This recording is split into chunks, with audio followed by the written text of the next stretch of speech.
because Fry is just pulling his chin back from the first one, but the double jab, follow it in, the second one would land. But Fry really boxing well. He's forced onto the defensive, but he's boxing well. This is his first 12-rounder, Courtney Fry. Getting that body shot from Cleverly. Cleverly's blasting as opposed to using the skills that we know he possesses. I wonder maybe if he's too intent to be in a crowd. That's a good right hand, that one troubled Fry. It did. He was a bit dazed from that. He's holding on, Fry, trying to buy a bit of time. Threw out some leather afterwards, but he certainly just wilted a bit when that one went in, and Cleverly will have noted that all right. And there's another fierce-looking left hand which landed somewhere around the border. Well, just maybe at a time when Fry was beginning to find a bit of confidence because he was boxing well, that's really shaken him up. This is a big ask for Courtney Fry. First time he's been in action since losing in the semi-final of prize fighter against Cleverly victim Tony Oki. You also get the feeling that Cleverly's a kind of natural athlete. You know, you imagine he'll have tremendous stamina. He's not been called upon too often to use that, but you get that impression. Yeah, he's young and he's fit and he's full of belief.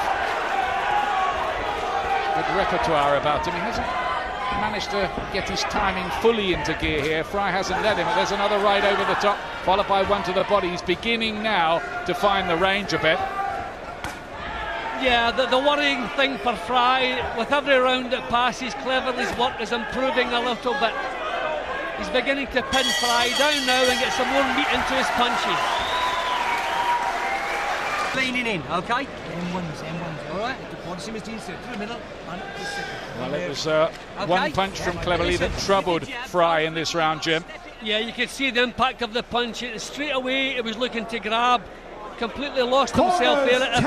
If he could have followed that up, I'm sure he would have scored a knockdown. He got his head cleared, he got himself back into things, but that must have dented his confidence. There's Chelsea star Joe Cole among those enthralled at ringside. Standing room only here tonight in this arena where everybody is a ringside spectator. It's that kind of place. So they keep bringing the boxing back here. Cleverly on top here. Fry with his work cut out. He just has to stay in the fight somehow, you feel, at this stage of things. He'll need more.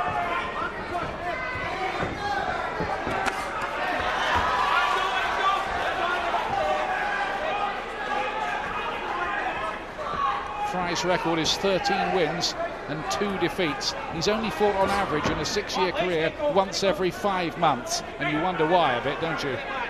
Yeah, and I think that's I mean, when you move in the championship class, that is a problem. I mean, these last couple of fights were only over the 3-round distance as well, remember. But Cleverly's still struggling to pin him down for the powerful shots. So still a bit of work to be done from Cleverly. I mean, I appreciate some of the moves, some of the boxing coming from Fry. He's losing the rounds, he's been outworked, but posing problems. Good work there from him. Good defence as well, and there's the uppercut from Cleverly, who must feel he's softening up Courtney Fry bit by bit here, but he hasn't quite subdued the spirit yet of Fry, who comes from North London but is based these days in Liverpool, where he works with troubled youngsters. See, I think this is the kind of fight that Cleverly come in looking for, whereas Fry wanted to box, he wanted to use his skills, so he's the one who is stuck with the task of having to change his plan, and it's not easy. These left hands to the bodies, they're real crunches, and there's an uppercut as well. All the punches that matter seem to be coming from Nathan Cleverly here. Another right hand gets through. He looks to have the better defence to me as well. Well, because he's getting his punches off a little bit quicker, he's not allowing Fry to do anything really aggressive. So he's imposing himself and he's taking control.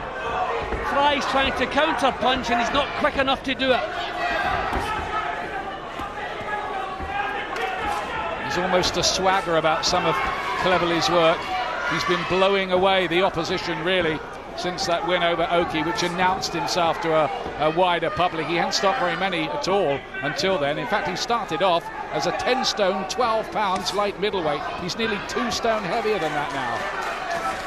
Still not able to land full-blooded shots on Fry. That's the fact that Fry's defence is good, his reflexes are good. He's winning the rounds but not doing any major damage to Fry. So you just wonder, in the later stages, how will this one swing?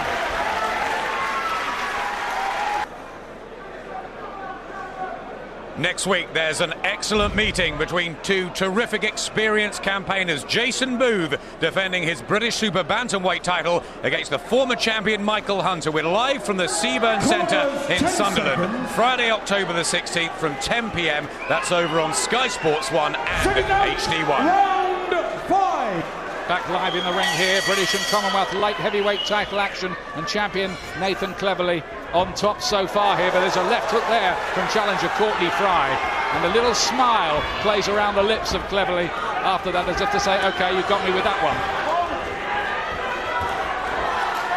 Well, a bit of a drive from Fry here. I think he's trying to impose himself. This is what he has to do.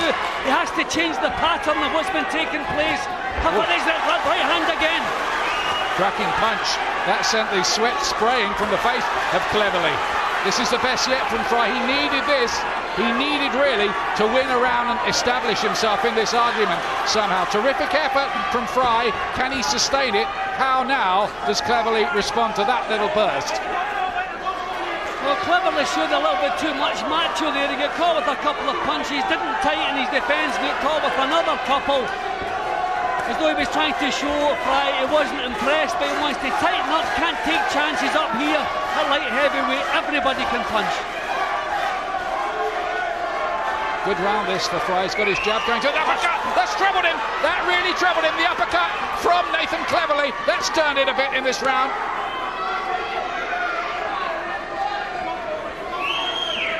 He wilted a bit again there, Jim. That was a beautiful punch. Cleverly's not a natural powerhouse, but his punches are so well delivered, and that's been his problem so far. Not too many full-blooded shots on target, but that one certainly was. He's breathing a little more heavily too now, Courtney Fry, I've noticed. Giving away 12 years to the eager Cleverly. Oh, another terrific right uppercut landed there from the Cardiff University student. Well, he's working the uppercut, doesn't want to overwork it, but delivering it well. I mean, I wonder, has Fry come out with a real effort here to turn things around, and if he doesn't manage it, will his heart begin to dip a little bit? Cleverly really coming back at him now. Hasn't been able to sustain it, Courtney Fry, after the bright start to the round. Cleverly has kind of said to him, I'm the governor still in there, and he is at the moment, you feel. Good jab that time from Fry. He's having his successes all right.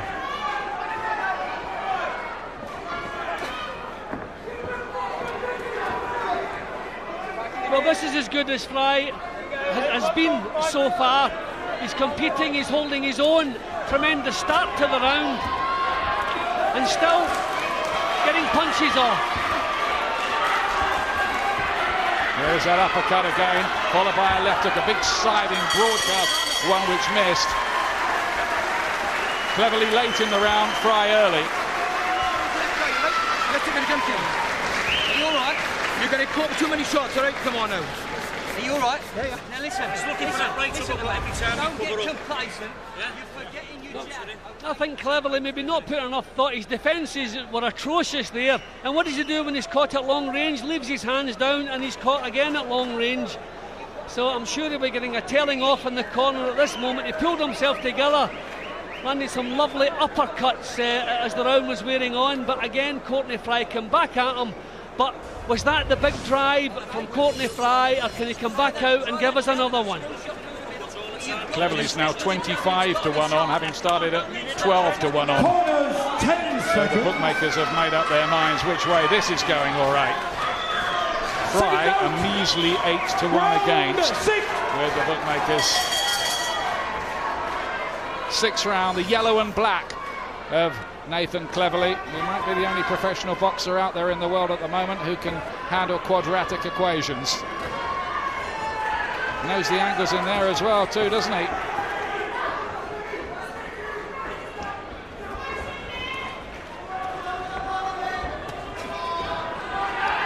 A couple of little reminders that Cleverly still has a few things to learn. I mean, I knew Fry was the cutest opponent he'd faced.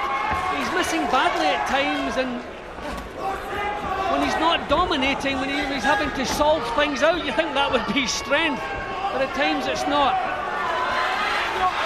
He waited Fry, and Cleverly came back with a jab this time. Big advantage in speed, you feel, for the youngster. Speed and power, I reckon, as well.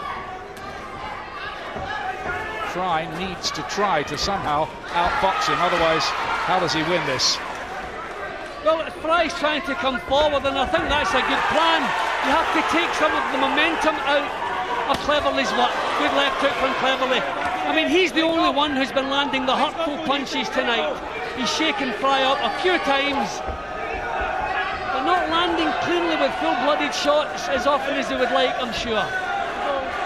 There's talk of a European title fight coming up for Nathan Cleverly if he wins this tonight. He's certainly winning it at the moment. It might be as early as December the 5th, we're hearing.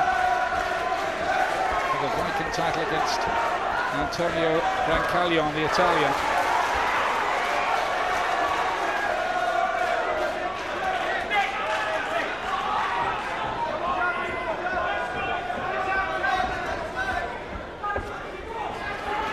Just pouring with the jab, Fry. No ramrod quality about it.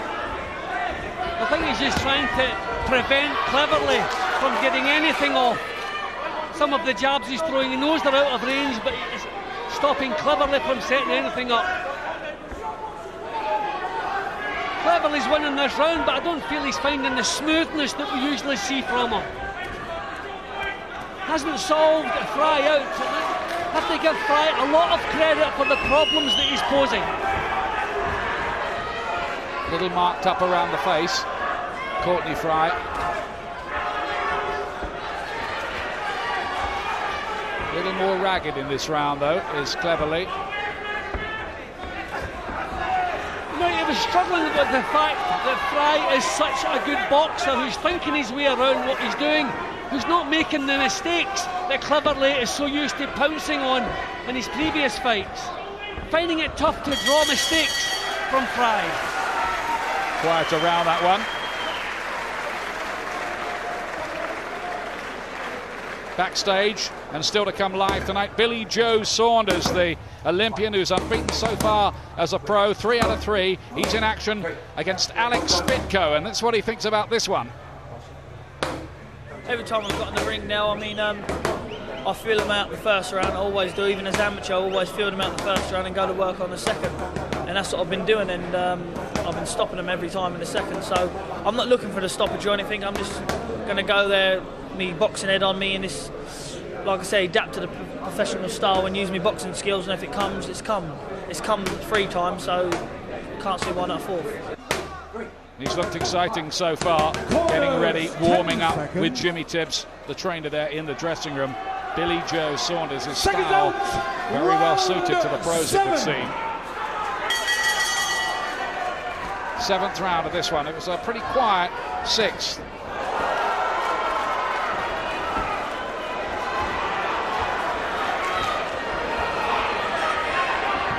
I'm enjoying this one because there's 2 guys who really know their way around a boxing ring. A good solid jab from Cleverly. Not been able to land too many of those.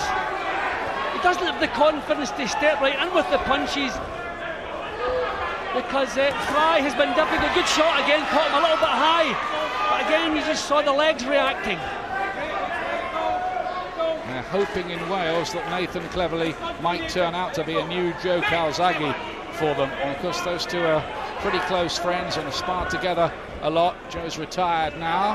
He's got 1 or 2 other things on his mind, as you may have seen in the newspapers.